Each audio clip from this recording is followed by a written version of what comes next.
see operators in C++.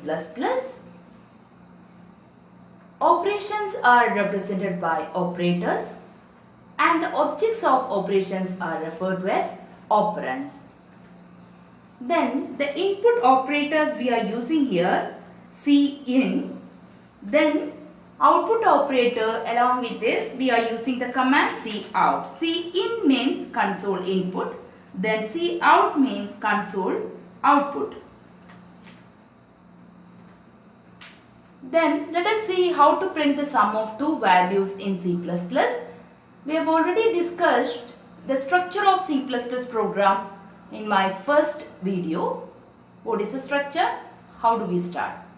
Then here we need to start with a header file #include iostream.h, and additionally I included conio.h header file.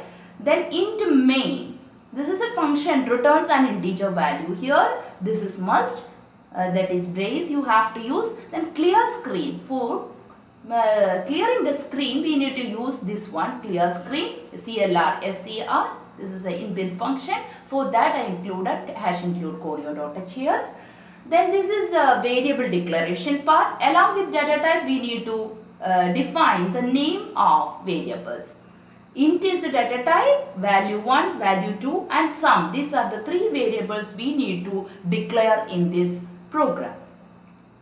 Then cout, enter first value. First value we need to collect in value 1. So cout is used to display the message and cin accordingly to store the value in the value 1 variable.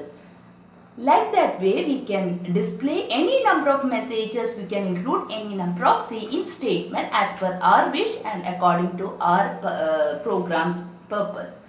This is the input output statements included here. Then this is the processing statement, sum equal to value 1 plus value 2. Here we included that statement here, sum equal to value 1 plus value 2. Here it will be displayed as the sum in the sum variable itself. Then cout is used to display the sum of value in sum.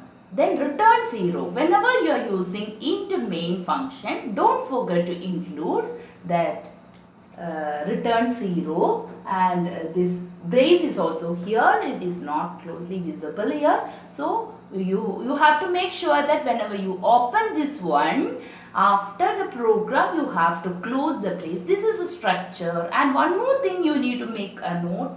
After each line you have to put semicolon. This is line terminator. This is case sensitive. C++ is case sensitive. So whenever you are typing all the commands should be in small letters only.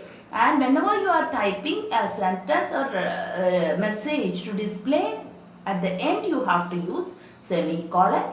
These are the things you need to get familiar with that. All other things, how to compile, F2 for saving, F9 for compiling, control F9 for execution, all those things we have already seen in the first part of video. So you can check that one, and according to your wish you can design some other programs. You can make it as a calculator by including all arithmetic operators, plus, minus, division and multiplication accordingly. So you can make amendments in the program, check it in C++, then you will be getting the correct result.